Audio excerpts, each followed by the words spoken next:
જય દ્વારકાધીશ મિત્રો, આપ સૌનું સ્વાગત છે। આજે હું તમને મારા ફાર્મ હાઉસના વૃક્ષો અને ફળોની મુલાકાત કરાવવા જઈ રહી છું। મિત્રો, તમે જોઈ શકો છો આ લીંબોડીનું ઝાડ છે અને કેટલા લીંબુ આવ્યા છે। જુઓ અહીંયા ખૂબ જ લીંબુ આવ્યા છે અને 1-1.5 વર્ષ થયું છે લીંબોડીને, ખૂબ જ લીંબુ આવ્યા છે। અને આ છે જામફળીનું ઝાડ। જો હું તમને જામફળ બતાવું, એક તોડીને બતાવું તમને કે કેવડા જામફળ છે। આ તો હજુ નાના છે, આનાથી પણ મોટા થશે। હજુ લગભગ 1 kgનું થાય છે એક જામફળ। તો તમે પણ વાવજો। અને આ બીજી જામફળી છે, એના પણ પેલી જામફળી છે બીજી, એના કરતાં અલગ જામફળ છે જે તમે જોઈ શકો મિત્રો। તો આ છે સીતાફળી, સીતા માતાનું ફેવરેટ ફળ।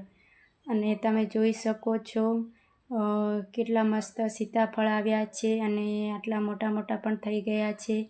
અને આમાં કોઈ પણ ખાતર કે દવા નાખ્યું નથી, ખાલી છાણિયું ખાતર નાખેલું છે તો પણ એટલા મસ્ત અને મીઠા થાય છે। તો તમે પણ વૃક્ષો ઘરે જ વાવજો અને ઘરના જ ફળ ખાજો, કારણ કે બજારમાં જે મળે છે એ દવાવાળા આવે છે। અને આને વાવવા માટે પણ જગ્યા વધારની જરૂર નથી, થોડી જગ્યા હોય એમાં પણ થઈ જાય। તમે વિવિધ પ્રકારના વૃક્ષો જોઈ શકો છો મિત્રો। આ વૃક્ષો માત્ર હરિયાળી જ નથી આપતા, પરંતુ સ્વાદિષ્ટ ફળો પણ આપે છે વૃક્ષો। અને વૃક્ષો ઉપર લાગેલા ફળો ભગવાનની આપેલી એક અનમોલ ભેટ છે। તો આપણે બધાને વૃક્ષો વાવવા જોઈએ। અને આ છે દાડમના છોડ। તો એક દાડમનો છોડ વાવી દીધો છે અને બીજો પડ્યો છે, એ વાવવાનો છે। અને મિત્રો, આ શેનું ઝાડ છે તમે કોમેન્ટમાં જણાવજો, કારણ કે મને આનું નામ આવડતું નથી।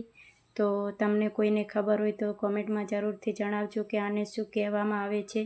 અમે વાવવા માટે લાવ્યા છીએ। અને આ વૃક્ષોને અમે વાવે 1 વર્ષ થઈ ગયું, આટલા મોટા થઈ ગયા। તમે જોઈ શકો છો કેટલા મોટા મોટા થઈ ગયા છે। સરસ મજાના લાગે છે। તમે પણ લાવીને વાવજો, બહુ સુંદર લાગશે। આ બધા અમે વાવેલા છે। તમારા ફાર્મ હાઉસમાં લાવીને વાવશો તો સરસ લાગશે। તો મિત્રો, તમને મારા ફાર્મ હાઉસના વૃક્ષો અને ફળોનો વિડીયો કેવો લાગ્યો કોમેન્ટમાં જણાવજો। અને વિડીયો ગમ્યો હોય તો લાઈક અને શેર કરી દેજો। અને હા, સબસ્ક્રાઈબ કરવાનું ભૂલતા નહીં। તો મળીએ આપણે નેક્સ્ટ વિડીયોમાં। જય દ્વારકાધીશ, હર હર મહાદેવ બધાને।